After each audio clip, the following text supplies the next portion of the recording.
Mabuhay! Another day, another amazing video. Today, ang gagawin natin is a bridal hair and makeup. Dahil espesyal ang araw na ito, so simple pero elegante. Pero bago tayo mag-start sa ating full video ng kanyang makeup, hair and makeup, huwag niyong kalimutang mag-subscribe sa aking YouTube channel kung gusto niyo ng mga ganitong klaseng video. So, here we go. Sinet up ko na ang kanyang hair. Binlower ko muna siya. And isa-set up muna natin siya for our hairstyle later after ng makeup. So, ipinin-curl ko lang muna siya in a big section. So, eto na. Magpe-prep na tayo and prime sa ating bride. Nag-alcohol muna ako. And of course, nilagyan natin siya ng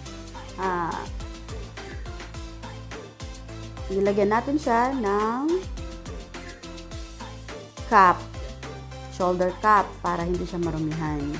Para may mga fallouts, hindi naman marumihan ang kanyang damit. And of course, kagaya ng sinasabi ko palagi, it is always important to prep and prime. Kasi this is a big help para sa ating mga skin. Lalo na kung hindi tayo nakatulog ng maayos. So, by doing the prep, ma-eliminate niya yung dullness, dryness, at kung ano man ang meron sa inyong face the day of your wedding. So, step 1, syempre, nag-toner. Step 2 ay nag-moisturizer. Step 3 is primer. So, yun ang skin prep natin, mga ka-amazing. And, after ng skin prep, habang hinihintay natin ma-absorb ng skin ang ating nilagay na skin prep, ay nag-start na muna akong mag-eyebrow. Since she has a good shape ng kanyang eyebrow, so medyo i-enhance lang natin ng very light using this powder trio na eyebrow product. Using the eyebrow brush. And after that, the next is naglagay na tayo ng ating skin corrector. Medyo maitim po kasi yung kanyang sa lower eyes. Parang meron siyang eye bag. So, nilagyan natin ng corrector. So, using the Makeup Forever palette, ang ginamit ko sa kanya ay yung medyo orange, reddish. Kasi ito yung mag-eliminate sa darkness ng kanyang under eye. And while waiting na ma-absorb din ng ating nilagay na product sa kanyang under eye, at I think okay naman na yung skin, na-absorb na niya ang ating skin prep, naglagay na tayo ng ating foundation. Since tapos naman na natin yung kanyang eyebrows. So, using the brush, naglagay na tayo ng isang layer lang naman ng application since siya ay meron namang good skin type. Using the brush hanggang leeg, of course, wag natin kalilimutan, lagyan yung leeg para magpantay ang kanyang skin from face to neck. And after applying the foundation, ang ginamit ko pala dyan is MAC. Lagay ko na lang dyan. Studio Fix, if I'm not wrong. Palagay ko na lang dyan sa ating description box kung ano yung mga products na ginamit ko. At yun nga, naglagay ako ng concealer using the Maybelline Fit Me sa kanyang under eye kasi ito yun naman na yung nilagay natin corrector cream. So, inintay ko din na medyo matuyo ang ating concealer nilagay. Medyo natuyo na siya, naglagay na rin ako ng loose powder. Sinagyan natin sa under eye to set the under eye area. Kasi nga, iniiwasan natin na mag-appear yung kanyang eye bag para maganda ang outcome during the pictorial. And as you can see, nag-start ako very light contour lang kasi almost perfect naman ang shape ng kanyang face. So, very light lang na contour. Ang gamit ko dyan na pang contour is Jordana. Kung hindi ako nagkakamali. Basta ilagay ko lahat sa description box. And using this MAC pressed powder, medyo lalagyan natin siya. Isi-set na natin using the pressed powder ng MAC. And after that, nag-start na ako sa kanyang eyeshadow using the transition color. Ang ginamit ko dyan ay yung mga neutral colors lang as usual.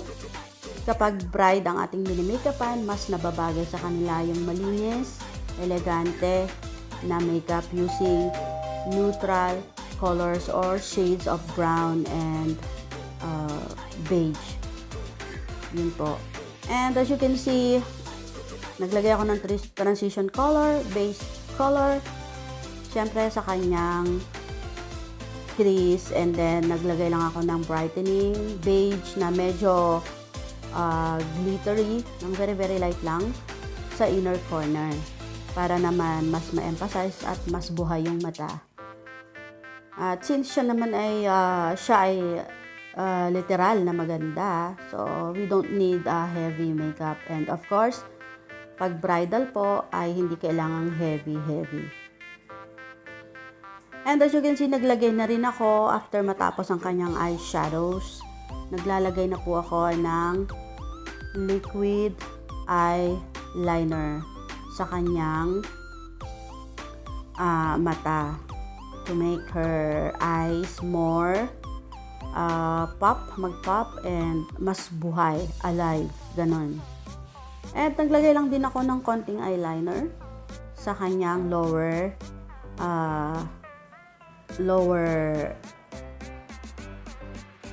lash line. Ano ba yan? And of course, after kong i-blend ng bonggang-bongga, naglagay din ako ng white eyeliner sa waterline. The purpose po of the waterline na ginamit kong white is para medyo lumaki yung kanyang mata since siya ay maliit yung kanyang mata. And after that, nag-blush na tayo. Very light lang na blush on sa both sides, and konting highlight lang sa mga areas para just in case siya ay medyo nasa madilim na part na area at pinicturan, mayroon pa ring highlight na makikita sa kanyang face. Then after that, lagay na tayo ng lipstick. Siyempre, ang ginagamit lang din dyan is mga nude color. And hindi ako masyadong gumagamit ng red or dark shades. Kasi nga, usually, ang bridal look is fresh lang, simple, pero classy. Yun po. And after that, pinatungan ko na siya ng lip gloss na almost the same shade or lighter than the lipstick color. So, almost done ang ating makeup sa ating bride. Hindi na kami naglagay ng false eyelashes kasi she want it to make light and simple, sabi nga niya. And since medyo mahaba naman yung kanyang eyelashes, so nilagyan ko na lang siya ng sobrang bonggang mascara, Hypercurl Maybelline. Siyempre, smudge proof yan at subok ko na for so long.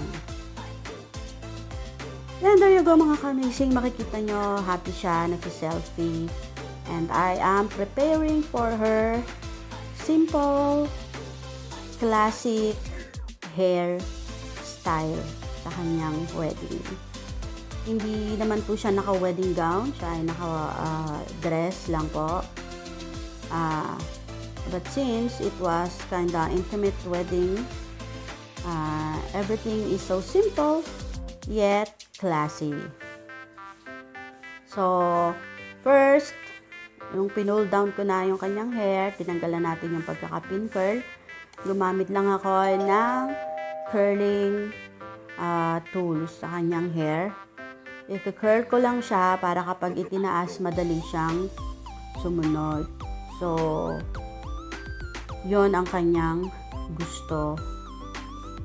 And as you can see, yung mga almost yung half lang ng kanyang hair ang akin kinurl. Para mamaya, yon mas mabilis i-manage yung kanyang hair kung may gusto man tayong style. But since, simple lang ang gusto niya, basta nakataas lang daw, so okay na sa kanya kung ano man yung maging outcome ng ating hair do.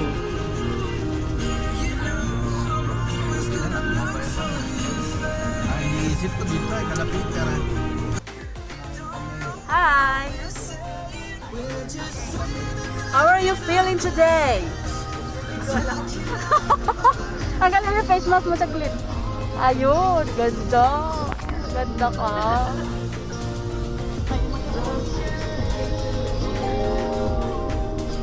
Good luck, naalog.